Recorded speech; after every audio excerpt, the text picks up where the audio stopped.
But tonight we have someone who has given a number of talks to the Society on different subjects. Peter Darley is Secretary of the Camden Railway Heritage Trust, and as such has given a number of talks on transport and railway themed subjects or buildings on them, like Gilby's estate at Chalk Farm. But tonight dealing with the disastrous effects of wartime destruction. So over to you, Peter, to talk about the V1 bomb in the Primrose Hill area. Well, thank you, Malcolm, and thanks to everybody who has joined this talk. We're looking here at the Primrose Hill Court, which of course was very close to where the V1 landed. And we're looking from Oppidans Road across towards King Henry's Road. Oppidans Road continues round to the right, and you can see the pavement there. And I have a kind of particular interest, which we will hear a little bit more about. Right at the end, there are 4 houses remaining in the terrace that was pulled down, and mine is the very last of that terrace.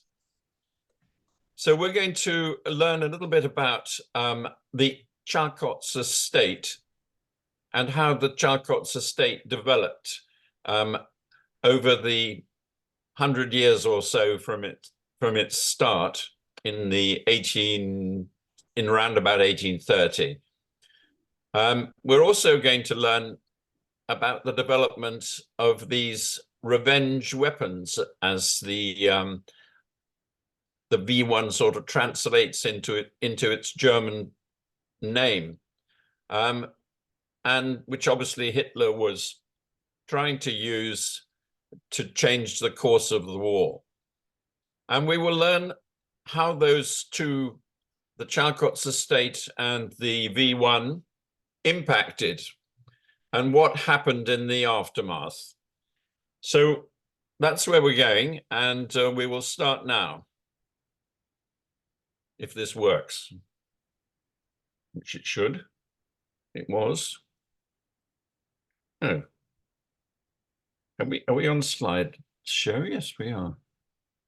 Oh, okay. I'll do it a different way. So this is the Chalcot Estate in the 1830s. If you look at the map, you will see the red outline of the Chalcot Estate as it was defined in their 1855 plan. And we'll come to that 1855 plan. But I've reduced the same, I've added the same plan to a variety of different maps over time, so we can see exactly how it worked. Now, not all those maps appear to be quite as accurate as possibly the plan. There's clearly some inaccuracies. You can see, for example, the field boundaries, because this was an area that was given to producing hay and basically material for cattle and horses. It was farmland that the Eaton estate managed and leased to farm tenants. And the field boundaries have some resemblance to the outline of the Eaton estate of the Chalcot estate. At the bottom, you can see the portal for Primrose Hill Tunnel, which was the result of a negotiation between Eaton and the London and Birmingham Railway that wanted to pass its railway across the Eaton estate. What Eaton did from a very early period was start Adelaide Road, and that was simply to create a negotiating position with the London and Birmingham Railway that would make the value of their land higher. I think all landowners were trying to extract as much money from the railway as they could at that time. Here we can see the railway and how it passed across the Chalcot Estate. You can see that the larger part of the tunnel went through the estate, but curiously, part of the approach to that tunnel from the east was not a tunnel. The advantage of a tunnel for Eton was that they could build over it. And what's not clear is why they didn't extend the tunnel a little bit further to the east. So that's a question I can pose. At the same time here, we know that this gentleman, David Stevenson, had a house where Chalk Farm Lane joined what became King Henry's Road, and he had to sell that house in order that King Henry's Road, which was the southern access for the Chalcot's estate, could be started. The northern access to the estate, it was Adelaide Road itself. And he's provided a fairly vivid description of Chalk Farm Tavern, which had gradually been lowered in tone, I think, partly by the navvies during the time that they were working in the area and used to drink there, and probably it never completely recovered. So here we have that outline of the Eton estate in 1855, and you can see that even at that time, Eton had some major plans for the area. We can see where the London and Birmingham Railway came into the estate here. You can recognize probably Ellsworthy Road and King Henry's Road on either on that side. One of the features of this plan was a group of shops in King's College Road, which is near Swiss Cottage. So the residents of these houses, and they were intended to be sort of fairly fine villas, would have some shops at either end, one at the sort of Regent's Park Road end and the other at the Swiss Cottage end. And of course, there had to be a church, and that is the Church of St. Stephen's we see there. This is exactly the same plan, but showing how the roads developed, and of course the houses developed along those roads in the next 20 years. Again, we have the outline of the estate. I've added the names of the roads to the plan. So, for example, here you have Fellows Road, and you can see Ellsworthy Road. It doesn't show what houses have developed in the intermediate period, but it shows the outline from the 1855 plan of what was intended. And it's obviously something that's pretty recognizable still in its general form. The one street is the one I live in, which actually is completely different, Oppidans Road, from how it's drawn on the plan. And now we've moved to the end of the 19th century. And here we can see again the outline of the plan, and see also that not all of it has yet been developed. We still have one or two roads that are not completely built up with houses. Wadham Gardens, the west end of Ellsworthy Road, Eton Avenue in particular. But the Ordnance Survey map here is starting to be a closer fit to the 1855 boundaries, which suggests that the 1855 boundaries were themselves closer than some of the earlier maps. We're now moving to Germany, where after the First World War, there was a strong desire to rearm and start aircraft production. And from the mid-1920s, this was done under the cover of the German-Soviet Friendship Treaty. And it was done pretty covertly. Obviously, access to Russia was not something that the Western powers had. Then after the Nazis came into power, there was a massive rearmament. This lifted Germany out of the Depression, and factories flourished, and people were in work. A lot of this was rearmament. The funds for this program continued to be concealed from the international community, which itself was generally pursuing disarmament. And of course, the rearmament was particularly based on new technology, and that none more so than aeronautics. And there's a picture here of Peenemünde, which was part of an island, Usedom, in the Baltic Sea, just off the sort of the isthmus that becomes Denmark. And we'll see a bit more of that. So we're now moving into the Second World War, and Peenemünde opened in 1937.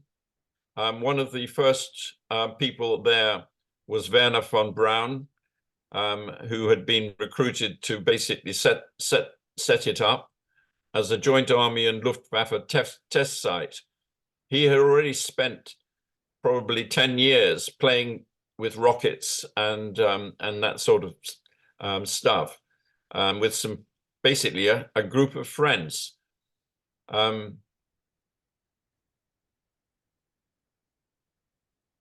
So Peenemünde was one of the sites that we looked at via aerial reconnaissance, and that aerial reconnaissance translated into photographs that were then given to the photo interpretation team at Medmenham. We'll learn a bit more about Medmenham. But they hadn't done any idea what really they were looking for. The idea of a rocket seemed too outlandish, and the PI teams didn't know whether they were looking for a gun, a rocket, a plane, or a flying bomb.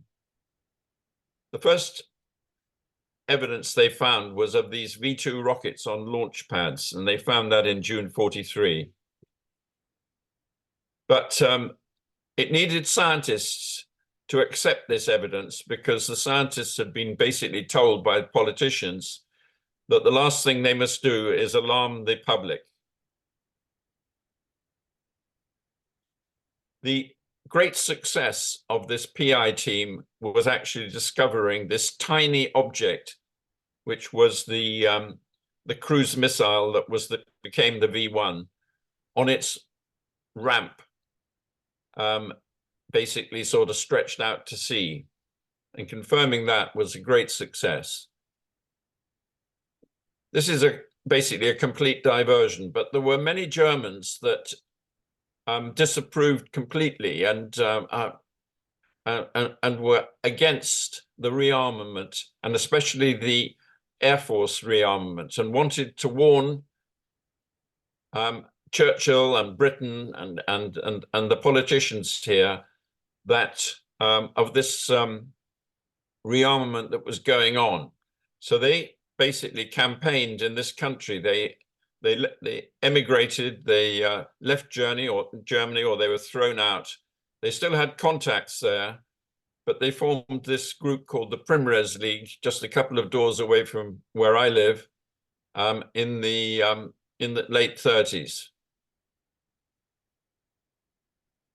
Of course, the British government at that time was desperately trying to sort of remain friendly and with Germany and maintain good political relations, so it was pretty blind to these threats.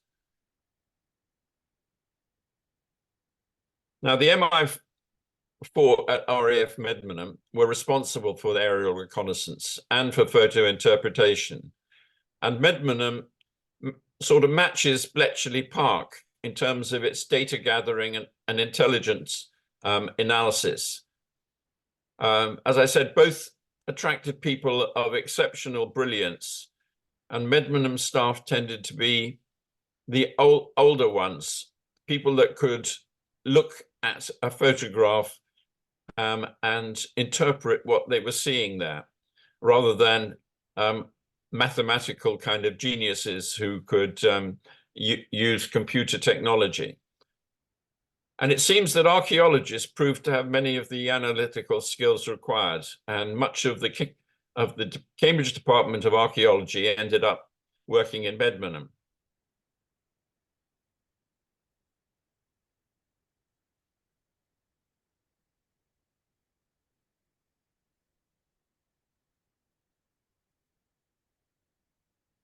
So now we've learned that some V1s or some weapons were being developed, and it was clear that sites were being developed in the Pas-de-Calais, which is the nearest to the UK. It had been worked out that these missiles could travel about 130 miles. So it was fairly clear where they would be sited. And it wasn't long before a large number of sites had been found, and the British and others were trying to take them out. The result of that was that the Germans turned them into dummy sites and built some rather more well-concealed sites in the forests. And it didn't take them long to build new sites.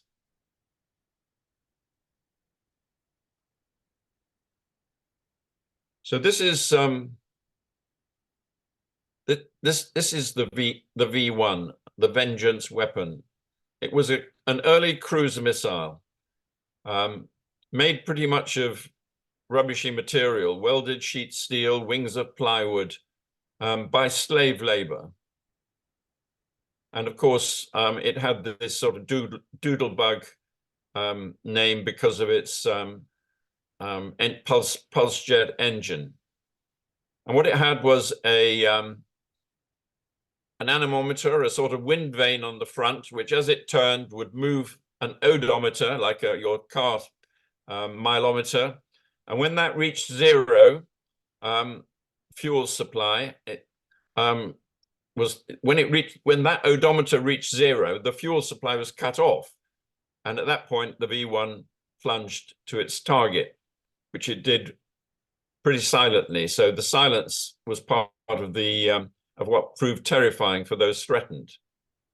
Now, I'm not quite sure if I can do this, but hopefully.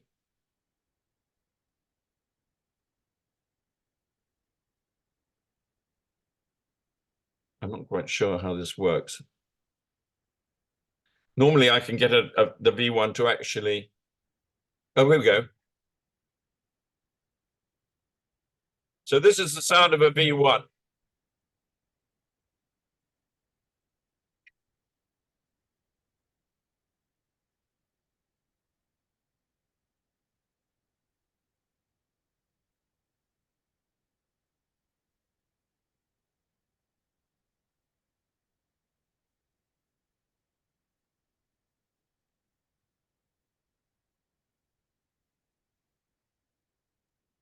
It's only me that can't hear anything. Is this a sudden silence before the explosion, by the way?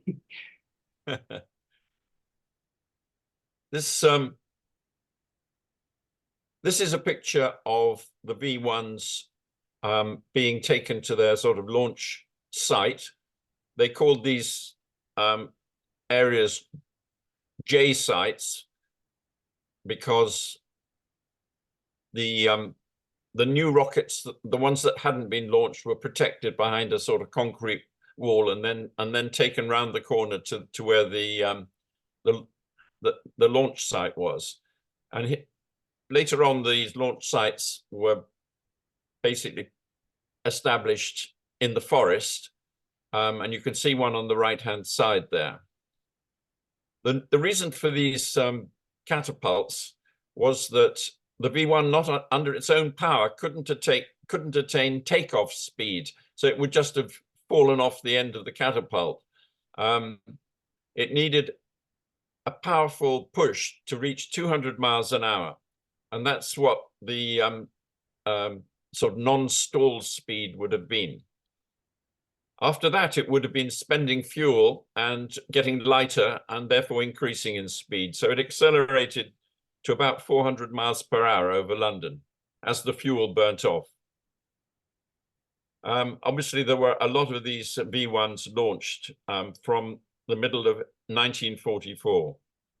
And they, after they had destroyed the launch sites, because after the D-Day landings, they were gradually overrun, the V1s continued to be fired at London from aircraft. In that case, they didn't come from the south. They tended to come more from sort of the Holland and North Germany area, and approach London from the east. And here we see a V1 mounted under a specially adapted Heinkel bomber.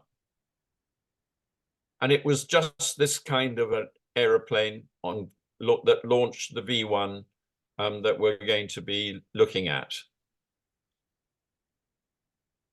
Interestingly, the Hampstead News headline on the 30th of November 1944 was "A Hampstead man shoots down Heinkel." So clearly, you know, you can get lucky. And the Luftwaffe preferred V1s launched by catapults, as they felt that the Heinkel was vulnerable.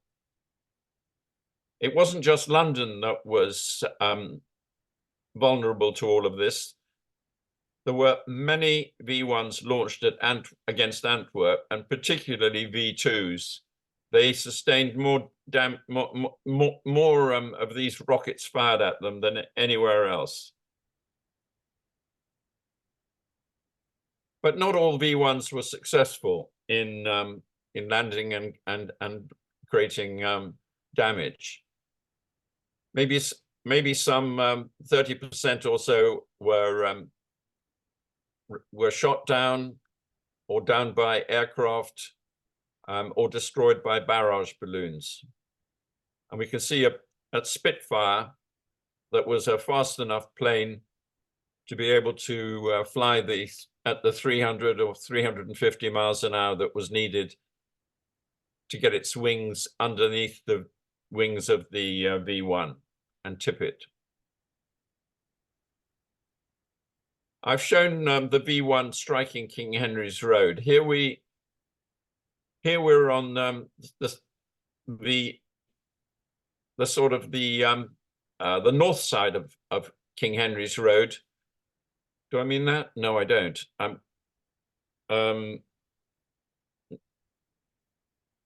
Yeah, we're looking north. We're looking north from sort of possibly even Oppidans Road. We're looking north towards the other side, and we can see the spire of St. Stephen's Church faintly in the distance, but unmistakably so. This was the last flying bomb that landed in Hampstead, and we'll learn a bit about the damage that it did. But it demolished 3 houses, 59, 61, and 63, and severely damaged a host of others. I've shown another V1 that strikes South Norwood because this V1 was very much, and its aftermath was very much in the news and photographed. And we can see there the sort of assistance that was mustered to try to dig people out, including the American Ambulance Service and Pioneer Corps.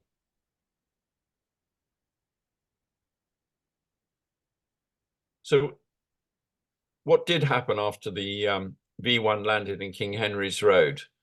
There would have been warning given to rescue services. There were rooftop observers that were familiar with the landscape and therefore could judge where a bomb fell and advise the rescue services. People arrived within minutes. There was an Alsatian that helped in the search, and Councillor Arthur Bucknell and his wife had to be rescued. He refused to move until his wife had been. And his grandson, Johnny Bucknell, who was also a councillor, famously has a sports cup that is very much battered by the bombing. But despite all these efforts to rescue people, there were 10 people killed, 22 more taken to hospital, one of whom died en route.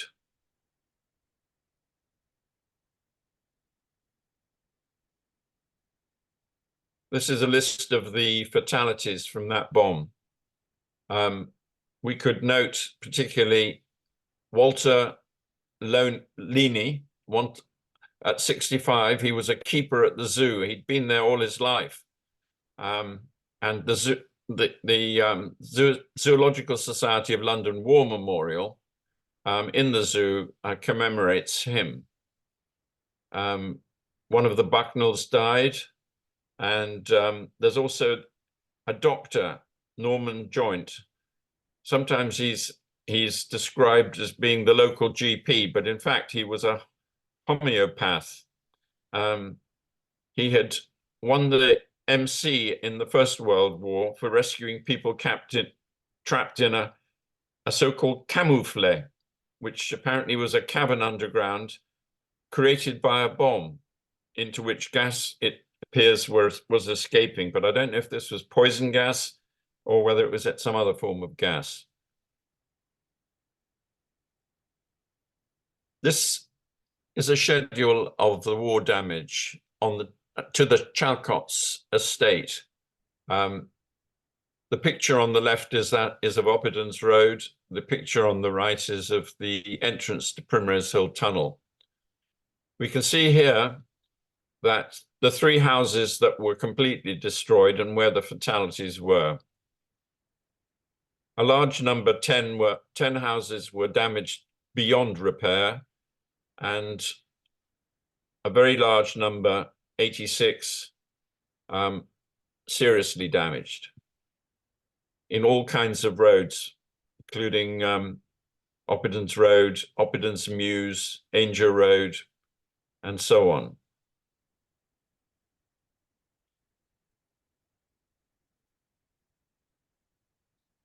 If your property was destroyed or damaged, if your property was damaged, you had to put a claim in for damages by completing a Form C1, and then the War Damage Commission assessed the extent of damage and sent you a further form asking for particular information on what damage had occurred. Some of these sites, of course, provided adventure playgrounds for children, but others also could be used practically for creating emergency water supplies for the fire brigade. Now, this is a certain degree of skepticism on my part about these famous London County Council war damage maps. I suppose my skepticism started when I couldn't see our house, which had been seriously damaged, shown in red. And then I noted that many other houses that were seriously damaged are also not shown in red. And exploring it a little bit more, it appears that there was an original map produced in color, which had all these colors on it. But then when they made some sort of a photocopy, from which they then created these new maps, the red didn't come out. And this seems to have led to some anomalies in the published version. So I think that may have something to do with why a lot of seriously damaged property is not shown coloured.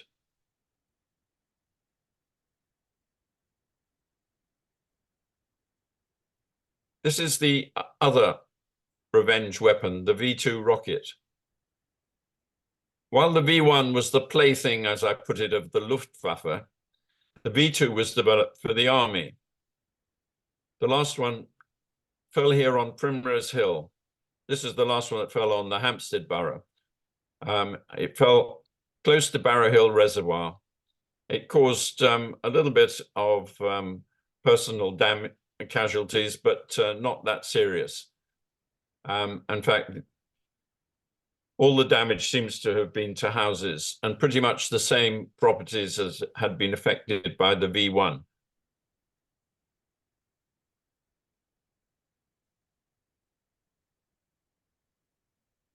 This is an aerial photograph taken after the war in 1948. It shows part of the Chalcot Estate.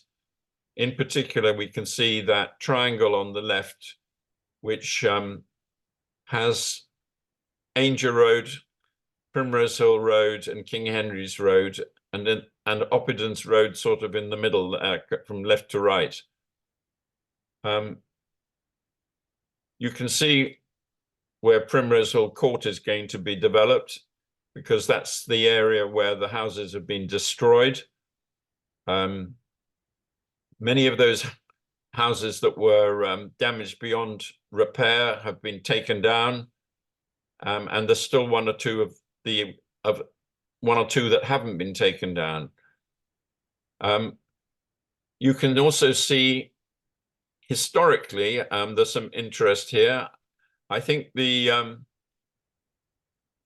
there is a T-shaped building here in the middle of the upper part of the triangle, and I think that is the church that preceded St. Mary's. It was a sort of a steel church, and it still seems to be there. And just next to it is part of Oppidance Mews, and which has these mews houses and stables, former stables on both sides of the road. And we can also see, of course, the gun emplacements and the allotments on Primrose Hill. So perhaps not that much has been done to repair war damage at this point. There's obviously priorities like housing the people from the East End and so on.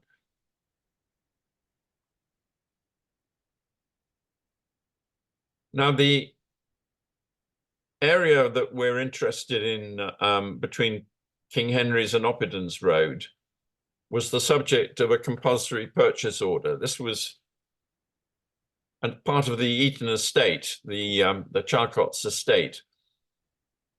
And already in 1945, the Hampstead Borough Council recommended a CPO to require possession of the 2-acre estate, which you can see on the map below. But it took 5 years to complete the formal acquisition, and Eton was strongly opposed to it. At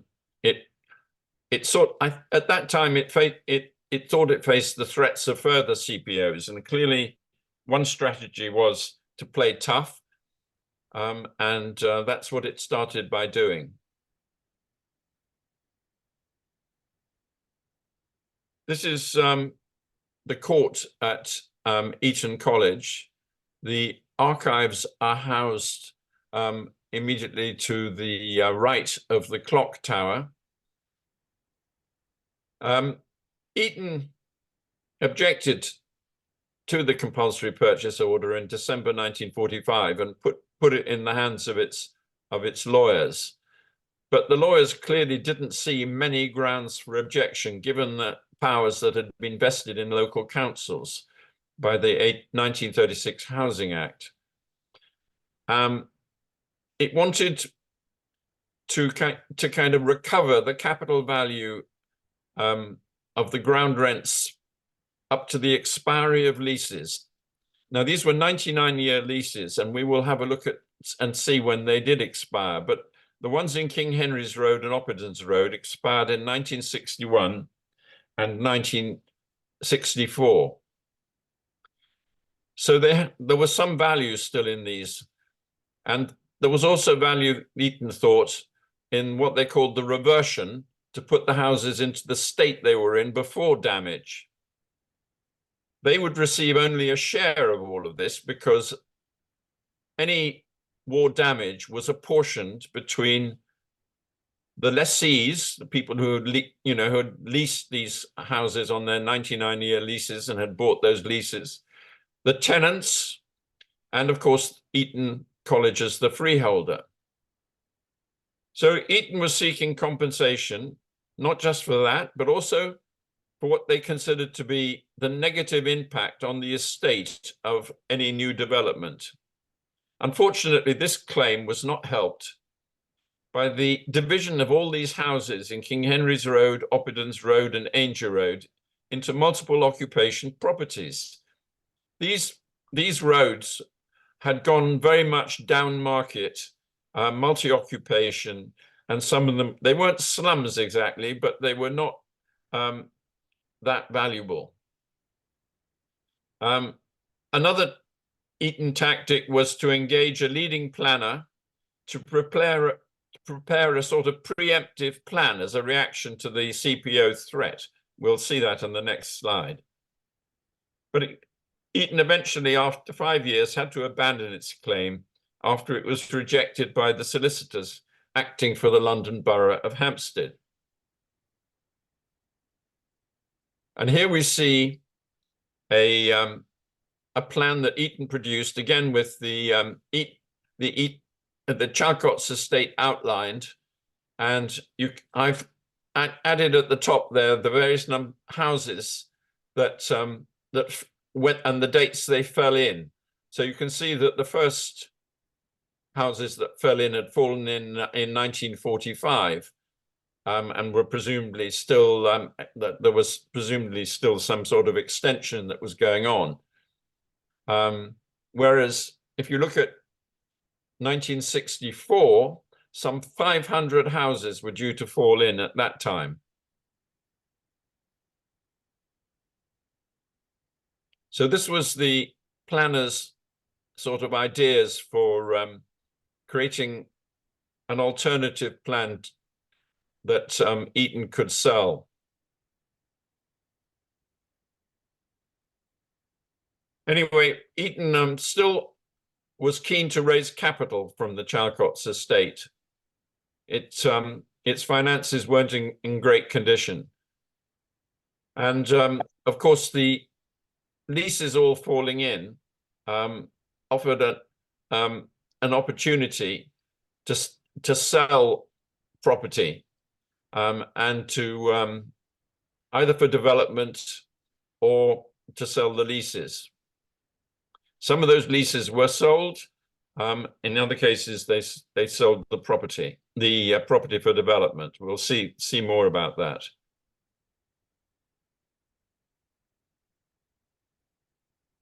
So these are some notes about the redevelopment of the estate.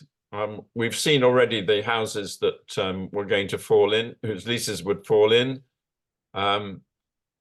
The Eton's committee was basically led by John Maynard Keynes, and his advice was always very wise, or seemed to be.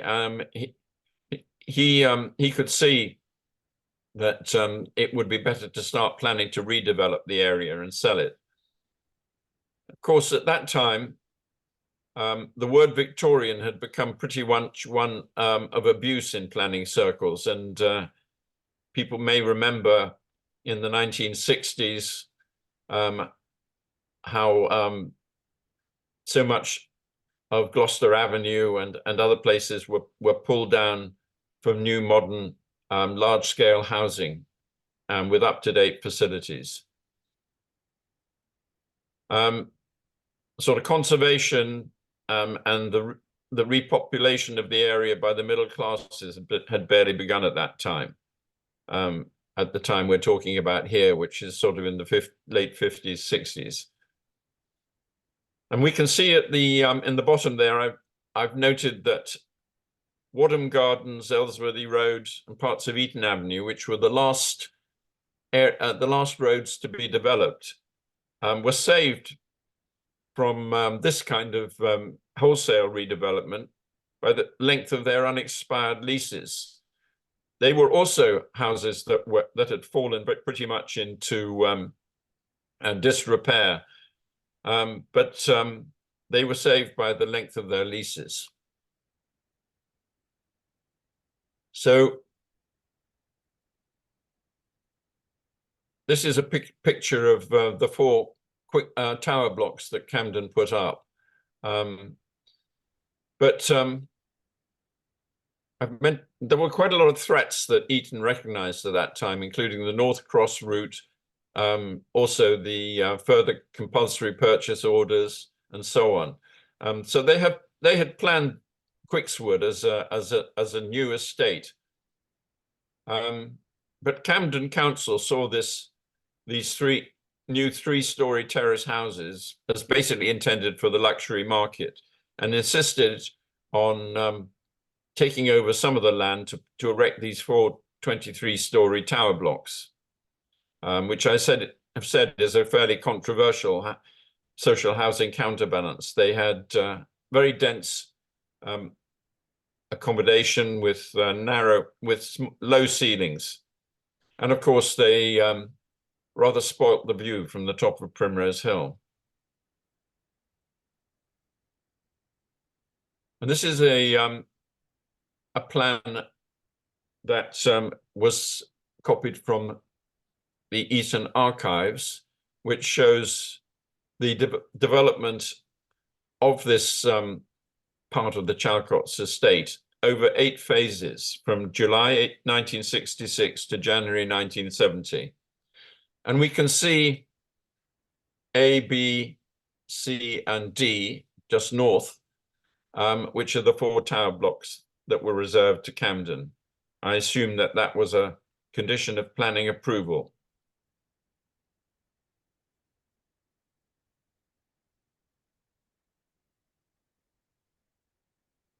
Now, we've come to sort of towards the end of this talk, and I'm just introducing a few sort of slightly personal matters here. This is what my son rang us up when we were on holiday in France to tell us. He said the front of the house has fallen down, and we can see here that our house is the end of terrace, and clearly the terrace would have been very shaken by the V1, and where it didn't have a party wall to kind of lean on the next door house at the end, it would have been particularly badly shaken. And we had at the bay here a 3-inch a 3-inch difference in the level from one side of the window to the other. So clearly there had already been quite a lot of damage done to the foundations. And the foundations of the bay would presumably have been even shallower than the rest of the Victorian house, which is not great.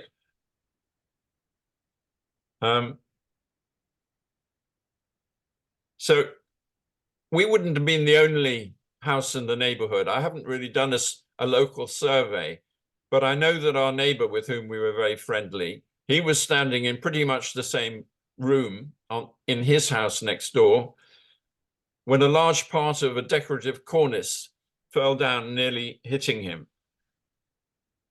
So this seems to me to be the V1 having another word.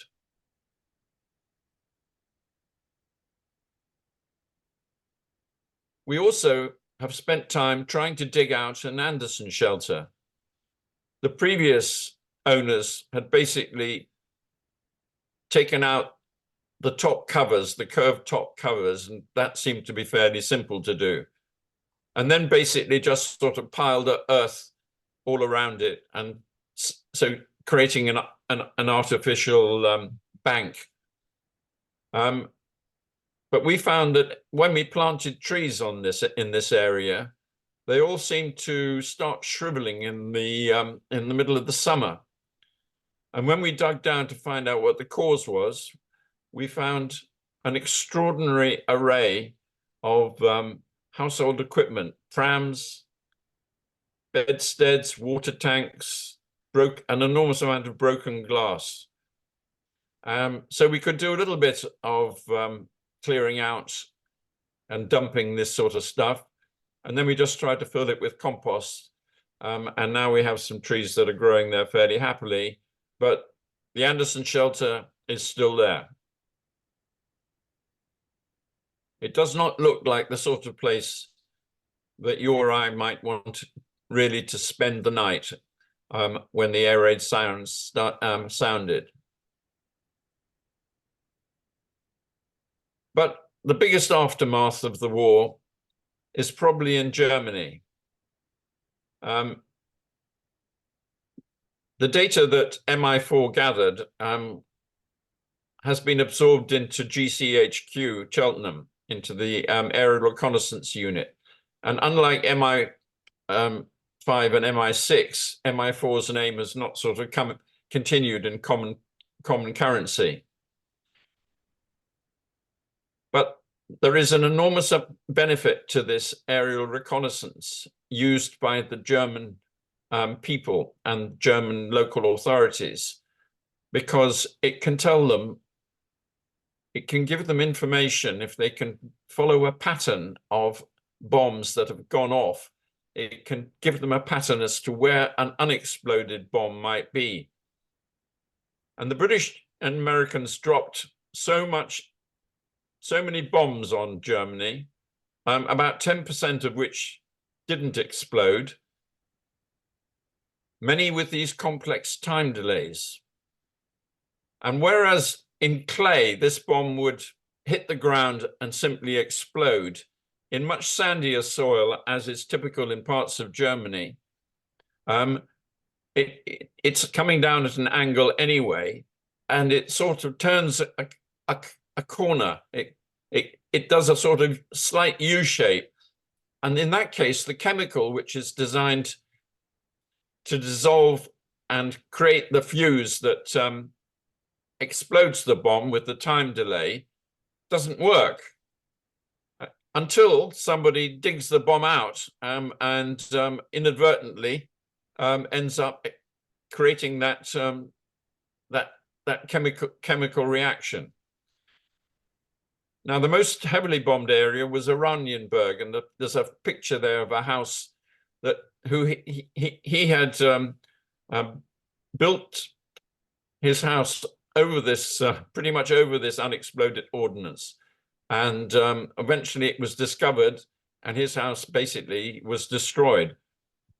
So this is now the major use for photo interpretation for bomb disposal in Germany's various states, where they're still finding something like 500 tons a year of unexploded ordnance. And that's it, folks. That's the story of the Chalcot Estate and of the V1 that impacted it. Thank you very much, Peter. And it was quite alarming to hear of the subsequent consequences of the effects of the bombing. Now, are there any questions from the audience, please? Sorry, I seem to have lost. May I make a comment, Malcolm? Chris Kitching? Yeah, sorry. If you could, I've actually lost all the images of everyone at the moment. But Chris, if you could please ask your question. Well, first of all, thank you, Peter, for a marvellous, wide-ranging talk. I wish I'd been in touch with you when I was writing my history of St Mary's Primrose Hill, because a lot of this is skimmed over in my work. The church, of course, itself was damaged, quite badly damaged, the roof and the glass in the same raid. But I'm particularly grateful for your exposition of the war damage maps and how they were inadequate in representing the damage on the ground, because I had come to that conclusion myself. I thought I was going mad when I saw some of the very low estimates of the damage in the area, which had been very seriously underreported. There's just one little point of clarification. I think that strange T-shaped building that you saw on one of your plans north of Oppidan's Road, not north, but north in the picture of Oppidan's Road, was actually not the iron church that had been the predecessor of St Mary's, but the then current church hall of St Mary's, which was shortly to be expropriated in all these machinations that you were reporting. Anyway, thank you for a fascinating talk. Right. Yes, that's that. Can I speak? Can I reply? Yes, please do. Yes. I mean, I wasn't 100% sure whether that was the Iron Church, and I'm very interested in your explanation, which I fully accept. And as you say, it was all appropriated for the development at Meadowbank, wasn't it? Yeah. Fine. Caroline, you have a question to ask. Thank you very much indeed for that really interesting talk. Can I ask two questions, one from both ends of your talk? At the very beginning, when you were talking about the Camden Tavern, and you said something about white boys, and do you know what that refers to? Did that white boys? I think that was what you showed in one of your very first slides. There was this thing about, that there was a person describing about being to the tavern. Oh, David Stevenson. Yes, he gave a sort of fairly graphic description, which I didn't read out, but you obviously read. Yeah, I did. And he was fairly rude about the people that were basically going to the tavern. Originally, I think it had been a much more upmarket place than it had become ever since the railway came through. And he obviously, just being along the road, I mean, it must have been something of importance, but I'm not quite sure about the white boys. I just thought, this is an insult which I don't know of, if you see what I mean, or was this an insult from around then, or was this actually some kind of phrase? But I was just interested in that. And so if you knew, I'm sure I read it, maybe I was hallucinating, but I don't think I was. And at the other end of the talk, when you were talking about digging out this Anderson shelter, which is kind of like an amazing task of yours, do you think it was just filled in as a war damage thing, or was it part of the explosion, or was it, how did that all of that rubbish get put in there? Were they just clearing out other bomb damage and filling it in? Are we talking about the Anderson shelter? Yeah, exactly, because you had all this stuff in there. Was it, how did it yeah, this would have been one of the builders. I mean, builders are constantly looking for places to bury their waste material, and this would have been just a way of kind of either a builder or somebody else just getting rid of stuff. I mean, it was all that glass, presumably much of it would have come from the damage that was originally sustained. So where would they put it? There's a great hole in the ground here. It seemed like an obvious place to put it. And the strange thing is, I can't do any digging in the garden ever without finding glass, because the worms move it around all over the place. It's amazing. the worms smooth the edges off, or do you continue to cut your hands as you dig through it? I was just looking here at the I have a printout which has got that date. Greater swells. Yeah. Swells. What was the word? It was in that same quote. It had this phrase. I really well cut coats and fair forms. Sixpenny hops. I think it was quite near the beginning of it. Was what I thought, where I thought it was. I mean, I haven't got a visual photograph, so I can't exactly remember. I was just interested in what that phrase meant, or where it came from. Yeah. Okay. Well, slides. It's on one. It's one of your early slides. Yeah, I've got the printout of the slide here, but I can't see what you're referring to. I'm sorry if I had that error. So look, but anyway, thank you very much for the whole thing. And do you think that the 5-year legal battle really changed things? Do you mean the 5-year battle that that Eton and I never got the feeling that Eton really were very persuaded that they were going to win that battle, but I think they had to embark on it. They could have lost a lot more if they had CPOs taking over more of their land. They could have lost more. But so I think they had to fight some sort of a battle. But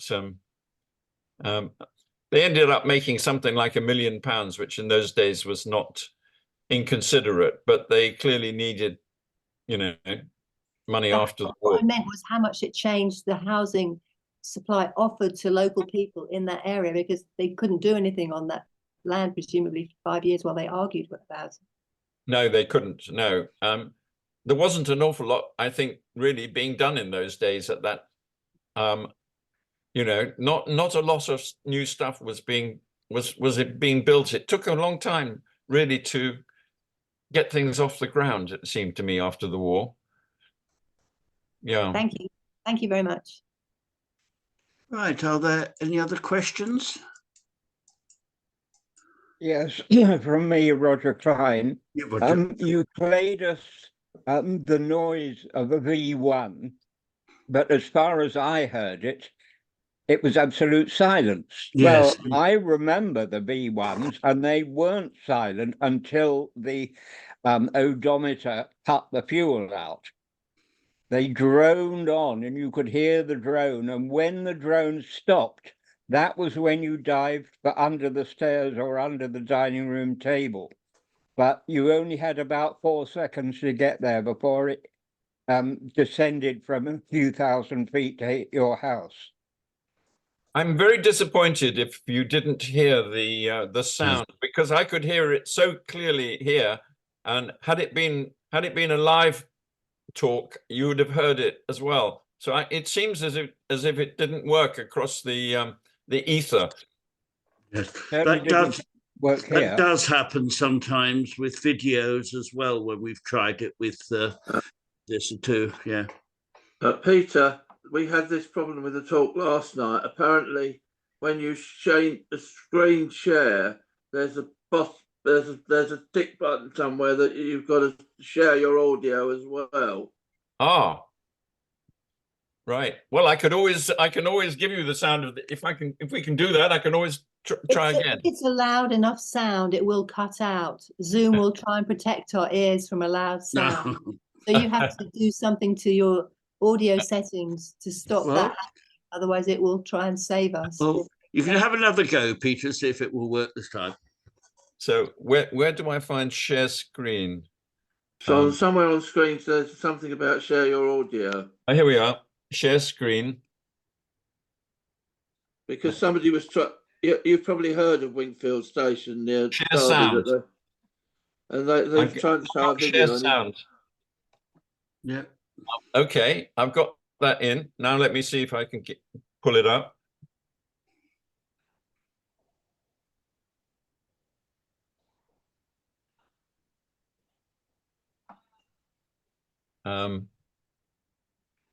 Let me see if I can go back. I've got to click to exit. Oh, here we are.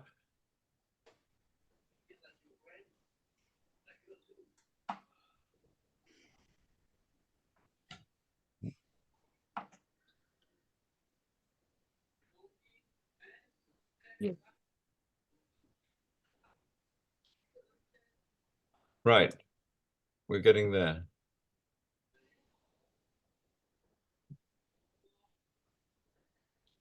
Now let's see. Tell me if you can hear this sound. No. You can't hear it? No. Okay. I think the technicalities of Zoom do defeat us on occasions. We're advancing in some ways compared to when you think we only started this with COVID, which forced us into this, and we're learning all the time on it. Well, thank you, Peter, for this. Now, I'm really sorry that hasn't worked. no, that's all right. Fine. It completely makes it deafens me.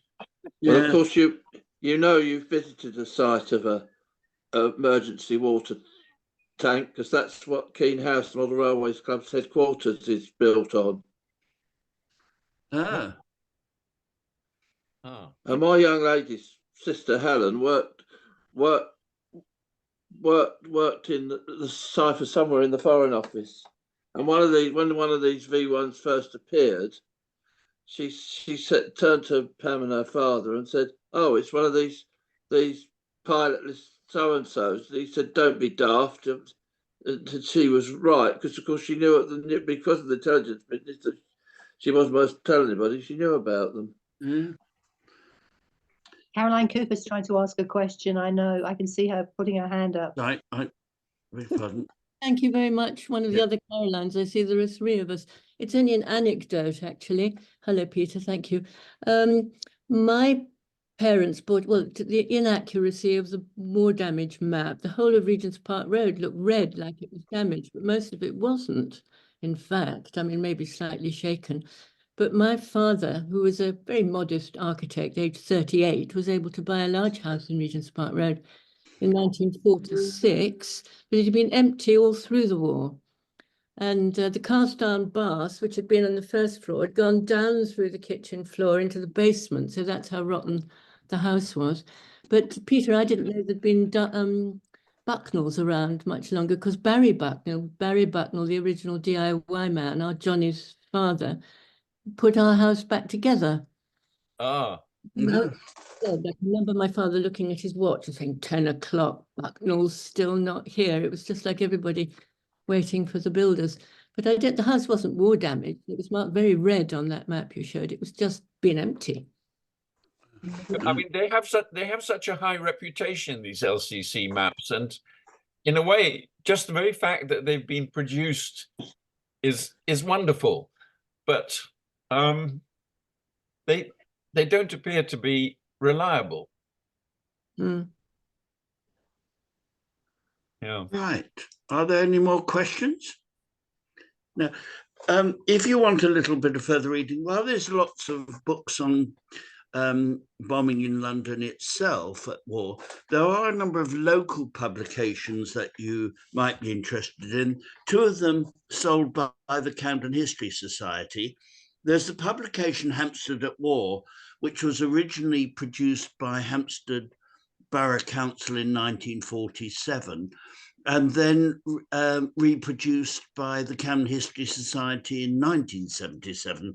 And that's available for £6, both at Camden Local Studies Library and also through our website.